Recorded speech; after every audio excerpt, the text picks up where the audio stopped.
Hello everyone, welcome back to another episode of What I Watched This Month, October edition. I watched a lot of shit this month, not gonna lie, so we're gonna get right to it and we're gonna maybe run through these a bit fast. First, I watched Finding Francis, the feature-length documentary / Nathan For You special. I had been hearing a lot of hype about this and figured, well, might as well see if it really is that good, and it was. I was in love with this. It's hilarious, but also works so well at tackling the themes it wants to tackle. The emotional beats hit exactly how they're supposed to. I just love how Nathan uses really dragged out scenes to emphasize comedy, but also to emphasize heartbreak. It's a surprisingly really great watch, so you should all check it out. Then I watched Mandy for 5 minutes before my roommates told me to turn it off because they weren't feeling it, so instead we watched District 9. This was a super cool concept and I definitely never lost interest. The cinematography works well and the visual effects are pretty impressive. It's just an overall very original idea and I had a great time watching it, which is saying something because usually I'm not that into these kind of movies. After that I watched In the Tall Grass and it was boring and you already know how I feel. Then I watched Popstar, Never Stop, Never Stopping and absolutely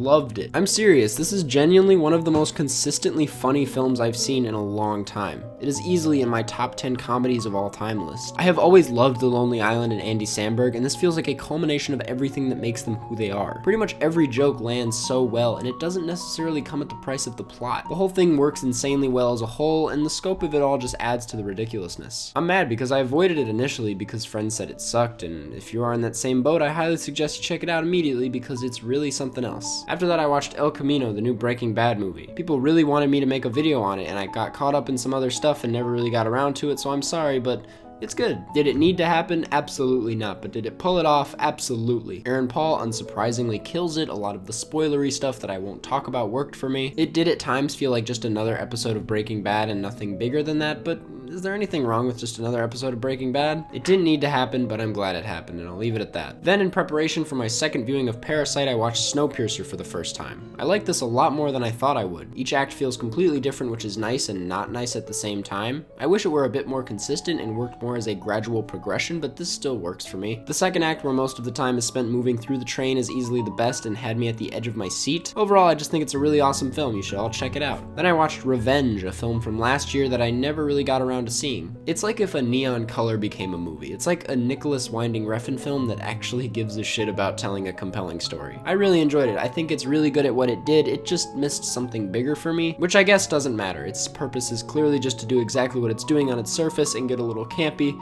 and it does that really well. Then I watched Parasite again and I'm already figuring out when I can see it again. I followed that up with another Bong Joon-ho film called Memories of Murder. Being that this was a lot earlier in his career compared to Parasite and Snowpiercer, I definitely got a different Bong than what I'm used to, and that's not a bad thing. It's really cool to see him on a much more stripped down level. It's a great examination of these characters and it's really cool how they slowly break down over the situation. It has an amazing final shot, like one of the best ever. I just can't wait to watch more of his films in the future. After that, I watched another Safdie brothers film called Pleasure of Being Robbed. It's like an hour long, it's wholesome, kind of sad, pretty simple for them. I liked it. Then I watched Angst, a 1983 film directed by Gerald Cargill about the perspective of a serial killer. This was fucked up. I think it has irreversible beat as being the most disturbing film I've ever seen. The camera movement is absolutely nauseating. The score makes me feel trapped. The performance is too realistic. Honestly, this thing is just terrifying. I had an awful time watching it, and for that I think it's an amazing piece of art. The risks it takes are insane. It should not work in any way, but it does. In short, I really can't stop thinking about it. I would tell you to check it out, but honestly,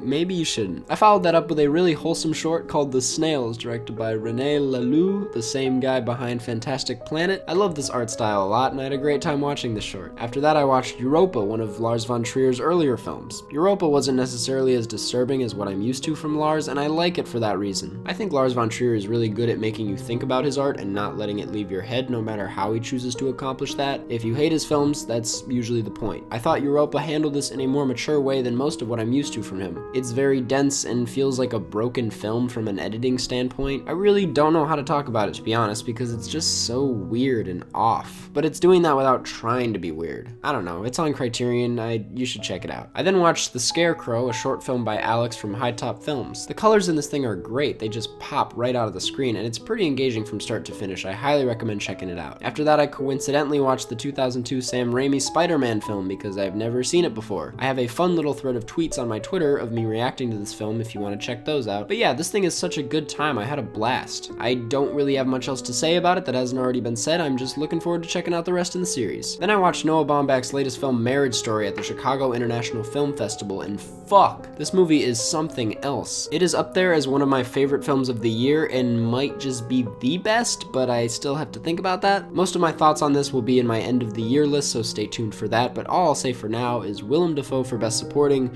Adam Driver for lead. I'm sorry, Joaquin. Then I watched How to Build a Better Boy and The Perfect Date. This'll all make sense in a week. I had to cleanse myself from those films by watching Fantastic Mr. Fox because, you know, October. Do I need to say anything else? It's the best movie ever. Then I watched The Lighthouse. Anyways, so yeah, it was a busy month. Didn't necessarily get to watch as many horror films as I wanted to, but I just got this on Blu-ray, so I guess we'll see how that goes. Anyways, thanks for watching. Make sure to check out all of these films and form your own opinion, and I'll see you guys in the next one.